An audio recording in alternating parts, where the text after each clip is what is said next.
Welcome along to SportsBet TV with me, Paul Alster. I'm looking forward to the final day of the Yorkhill Festival coming up on Saturday, the 20th of August. And I'll have three recommendations for you at the meeting. Also, I have an additional tip for you at Chester, where there's one that I rather fancy. So that's what's coming up in this bulletin. Newcomers, do press the subscribe button just below the screen, the red button there just below this screen. It's free to subscribe, and you'll be able to follow all my suggestions going forward. Now, this bulletin is being recorded early, just around 10 o'clock on Friday morning. So, of course, we don't know what's happened to the day 3 selections, other than, unfortunately, my selection in the Nunthorpe Ebor River. It was a big prize, 40-1, is a non-runner. I saw amongst the comments on the last bulletin video that one or two people were asking about if I had an alternative selection. Well, to be honest, nothing concrete. I didn't really fancy anything massively apart from Ebor River, but I'm not recommending this one. This is not one of my bona fide tips, but I think Khaadem will run well each way. A horse I've put up a few times this season, and I actually did suggest earlier in the year that I thought he could be a Nunthorpe horse, but I'm not sure. But it's a shame that Ebor River doesn't run on Friday. Well, we had 3 runners on Thursday, and overall a very, very small profit, which is better than a small loss. Tyrrhenian Sea ran really well. That very flashy, almost black horse with the grey-white mane. He's a very good-looking horse. Recommended at 16-1. He was the subject of plenty of market support. He went off at 10-1, and he finished third in a really hot handicap, having held every chance at the furlong pole.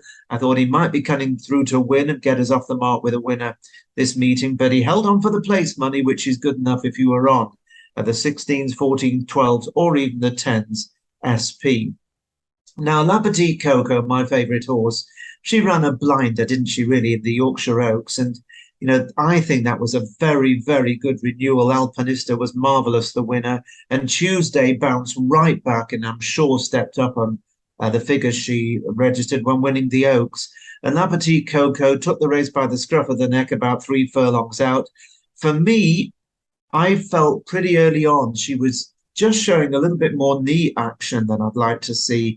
It was the first time she'd run on any ground that had any sort of good to firm description in it. It was good to firm in places. And I just thought she wasn't quite stretching out on the ground as we've seen her in the past. So in the circumstances, I think she's run a wonderful race. And if you bet the 3 places with the firms I noted and hopefully manage to get on at 11-2, if not, maybe 5-1 to get your money back, then she's run another marvellous race, and I'm sure she'll pay her way for the rest of the season. Got to take your hat off, though, to Alpinista, who toughed it out, also on ground that probably was fast enough for her, and I thought she was excellent.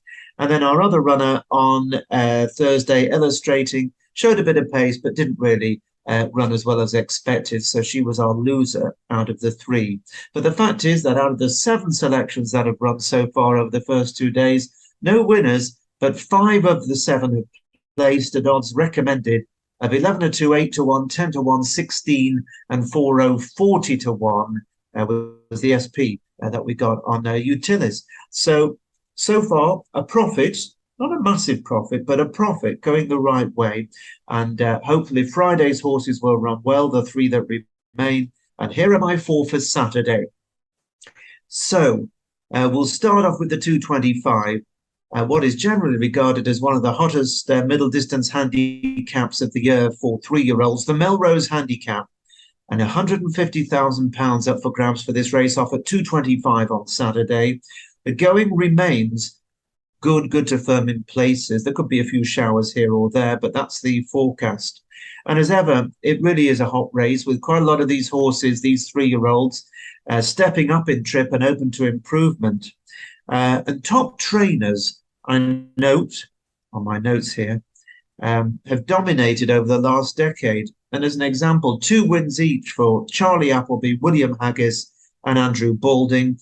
And just to throw into the ring the other winners over the last decade, Mark Johnston, Hugo Palmer, Hughie Morrison, and that Shrewdy from Ireland, Tony Martin. So this is a race that's normally won by horses from really serious stables. And the horse that's favourite, not for the first time this week, is a William Haggas trained runner, Solcombe. It was staying on very well over 1.25 miles at Goodwood last time out. That was in a pretty hot race, gone up £2, but it's stepping up in trip. Was certainly finishing off well, but whether it'll finish off quite as well over this half mile further remains to be seen. It has a very light weight, though, 8 stone 4, and a rating of 83 looks generous, really, doesn't it? Charlie Appleby, who I mentioned has won 2 of the renewals over the last decade, has a couple of runners in here. William Buick's chosen Wild Crusade, who was second here at York over 1.5 miles in May off 88 and has won a 3-runner Ascot race since then. He's now a stone higher, though, than when he was beaten over 1.5 miles here in the spring, so he will have had to improve a lot. And the other Godolphin runner is Al Nafir, if I can read my writing properly. Frankie Dettori is on board this one, and he won at Kempton over 1 mile of a novice stakes, and he kept on when a length second to Judith over 1.25 miles in a novice at Newmarket last time, his first time in a handicap. And the form of that run behind Judith was franked, as Judith ran well in the listed fillies race on Thursday to grab a place, so that form's looking fairly good. And then probably one of the most improved horses in training, and a real credit to the very talented French-born David Menuisier, is Caius Chorister, who's on a 6-timer. And this one has won its last 5, going up a total of £39. That is brilliant training. You know, it's best part of 3 stone improvement. 3 of the wins have been at 1.5 miles, yet to tackle this trip. So interesting to see if it can find a bit more improvement. It's going to have to do at this longer trip. And then we've got the Chester 1.5 mile maiden winner for Roger Varian named Merrick. First time in a handicap of 92. And Joseph O'Brien's got Nusrat, who won a Curragh 1.5 mile handicap last time out, and is a very hard horse to assess. My choice, though, is Soul Stopper for Andrew Balding and David Probert. Now, this Soul Sister has had 3 runs in novices and maidens as a 2-year-old, caught in the last stride over at Newmarket in October by none other than New London. Soul Stopper had been out in front for half a mile, was clear a furlong out, just idled and got caught by New London, who of course now is the hot favourite around 13 to 8, 6 to 4, I think, for the St. Ledger. So that form is absolutely brilliant. It didn't run well first time out on its reappearance at Pontefract as a 3-year-old over 1.25 miles on soft ground, and was subsequently gelded. And the Uncountess Cut of All has certainly done the trick for Soul Stopper, who won next time out at Salisbury in a maiden over 1.5 miles, stepping up in trip in June. And then first time in a handicap off a mark of 85, won very easily recently at Chester and has done the 1.75 miles. It was a 1.75 mile race. So here we have a proven stayer, still unexposed, has certainly improved since being gelding. The yard has won the race the last 2 years with Coltrane and Valley Forge. Coltrane, who I think goes in the Lonsdale Stakes Friday, and Valley Forge, who's running in the Ebor on Saturday. So they've won it with really good horses. Now, Soul Stopper has gone up £8 for the Chester win, which might appear a little harsh, but I think it had more in hand than the winning margin suggested. And I'm prepared to recommend this to you. Soul Stopper in a very, very hot race is 7 to 1 each way across the board. But there are 5 places offered with Sky Bet. Those terms may improve, of course, as we get closer to the race on Saturday, and indeed the odds may drift.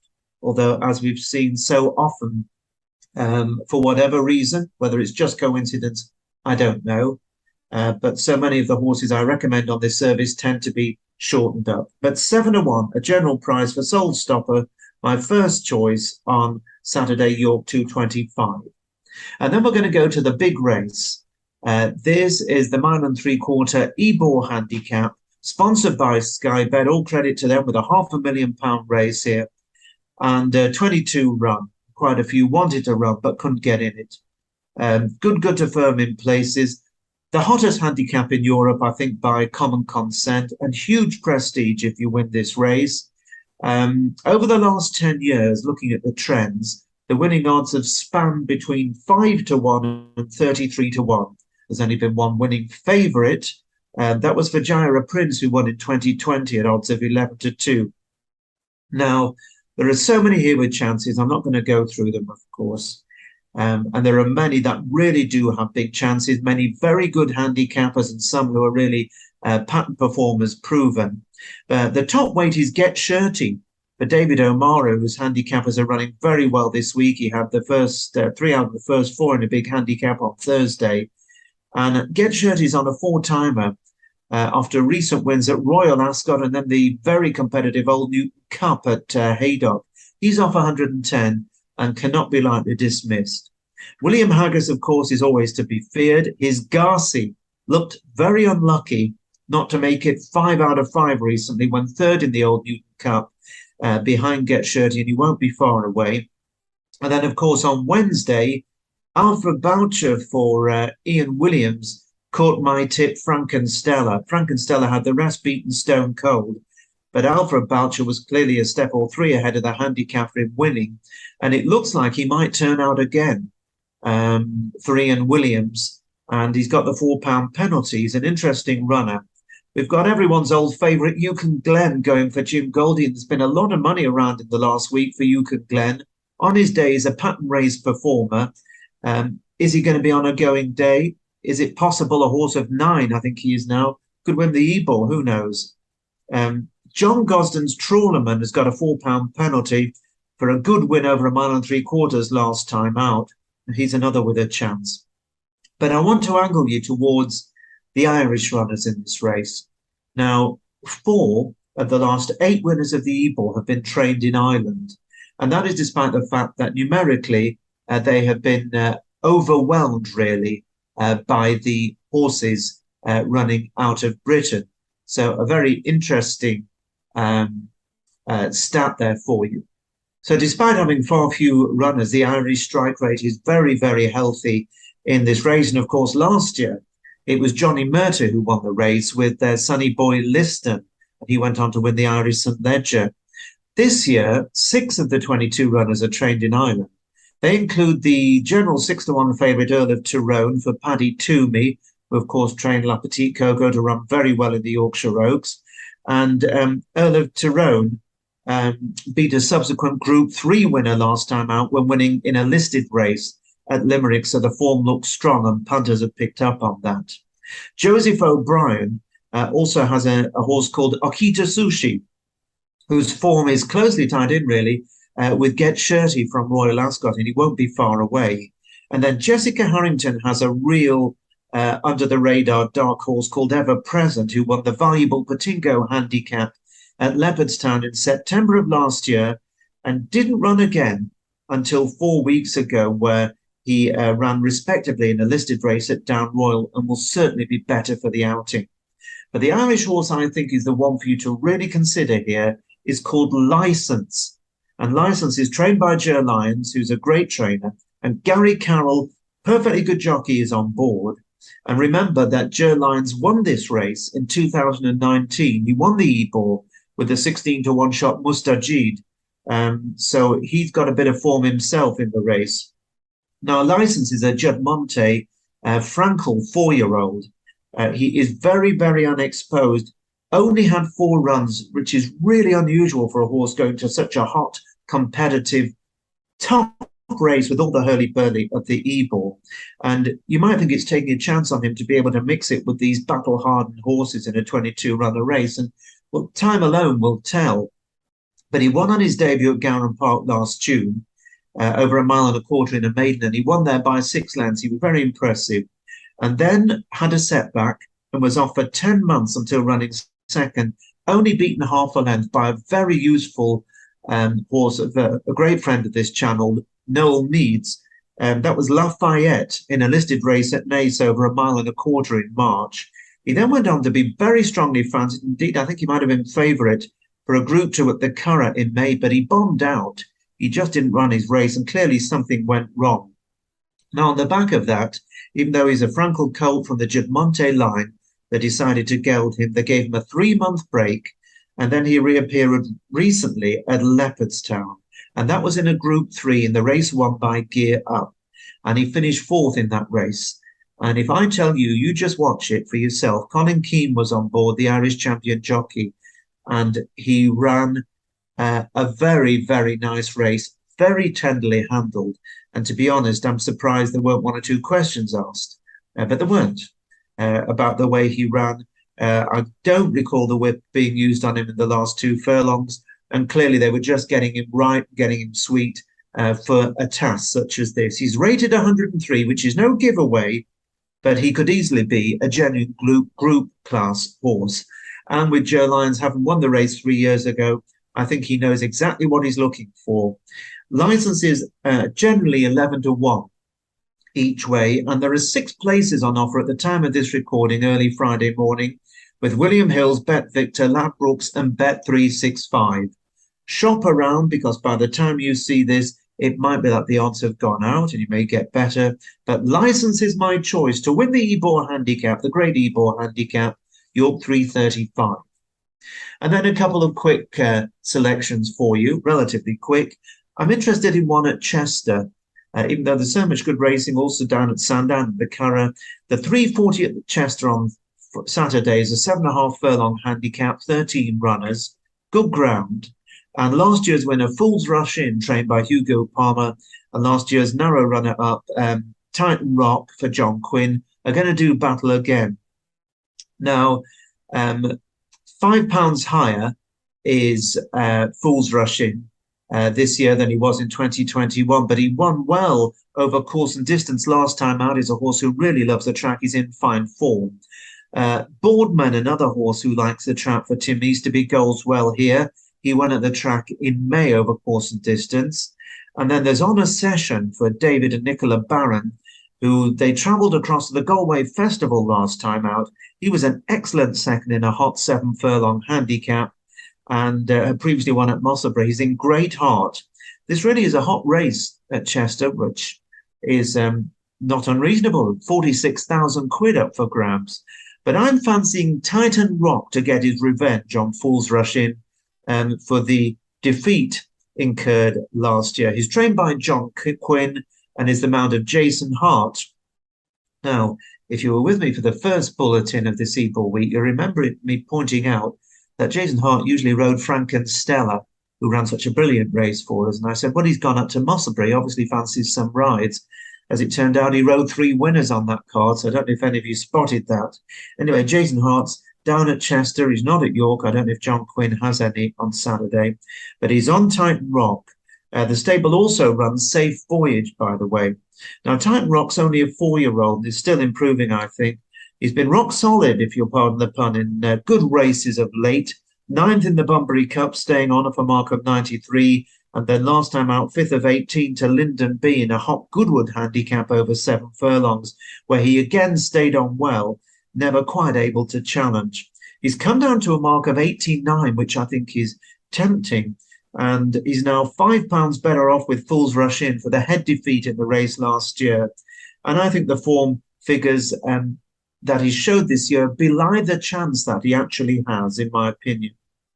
Now, because there are so many big meetings, the bookies aren't pricing up early on Friday for the Chester race. I'm having to make a guesstimate here. And I'm suggesting that he might be around 6 to 1 on an each-way price. Who knows, maybe they'll go bigger. As I say, his form figures of 9.5 his last 2 races might not stand out.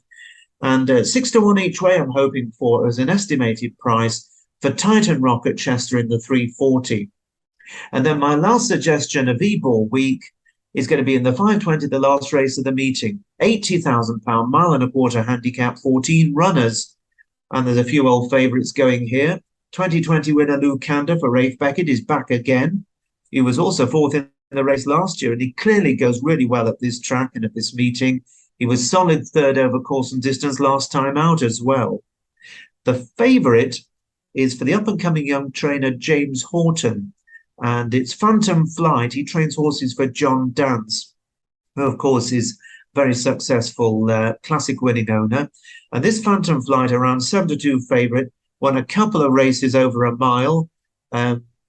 between April and May, novice company, and then was an excellent third to that horse again, the St Ledger favourite, New London, in a 1.25 mile handicap last time out. It's only gone up £3. So he's up to 98, a 3-year-old, potentially improving, taking on older horses. But 7-2 is a bit skinny, I think. Another 3-year-old of interest is Special Envoy for the Gosdens. He was a comfortable winner at Windsor over 1 mile and 3 furlongs last time out, so no problems with the trip. Gone up £6 to 98, still unexposed. And remarkably, even though he won over 1 mile and 3, he's actually a half-brother to the Nunthorpe winner, Marsha, who was so speedy and brilliantly fast at 5. We've got Spirit Dancer for Richard Fahey, who at the time of this recording has had a very quiet time at the meeting. But this horse won over course and distance last time out and is up £4. He'd previously been an excellent fourth in the John Smith's Cup here, that very valuable £250,000 race over the course and distance in high summer. And that brings me to my selection, who's a big price. And the horse is called COCKALORUM, trained by Roger Fell and the mount of Johnny Pete, who claims £5. Now, this horse, it will be very well known to so many of you. He's run so many great races at York without ever getting his head in front. And there has to be a day when eventually it's going to happen, and I'm hoping it is going to be Saturday. He's ultra consistent at the track. He ran a solid 9th in the John Smith's Cup this year, having had every chance just over a furlong out, run off 94 there. And he was only beaten 2.25 length in his latest start, down to 87. And with the £5 claim, he's running off 82. So this horse has been given a real chance, especially with the claim. He was third in this very race last year, just ahead of Lucanda, who was fourth. That was off a mark of 99. So with the claim, he's running off a £17 lower mark. And also last year, you may remember him putting up that great fight in the John Smith's Cup where he went under by a head to Johnny Drama. He was also fourth in this race to Lucanda in 2020. And he's just a horse who loves the track. He puts in everything in his races here. He loves to be able to stride on. He will race prominently. And I just think that given the claim and effectively running off 82 for a good kid who can ride, he's been given a cracking chance here. And I think the 25-1 each way for 5 places offered with Sky Bet as of Friday morning is a sporting bet in the very last race of the meeting. So I commend COCKALORUM to you in the last race at York to give you a bit of a shout at big odds in the 520. And that will be my last selection of York's Ebor meeting. Of course, at the time of this recording, we've only seen the 2 days racing, and we're hoping our Friday selections are going to go well along with these Saturday selections. I've been pointing out that we're going to have some real big developments as far as the tipping service is concerned, and we look forward to introducing those to you. Should be really some exciting things coming along over the next 10 days, 2 weeks. So look out for any messages being flagged up from us here at SportsBet for the racing tipping. But for now, from me, Paul Alster, enjoy your weekend and enjoy your racing on the final day of the Ebor fixture at York. Bye-bye for now.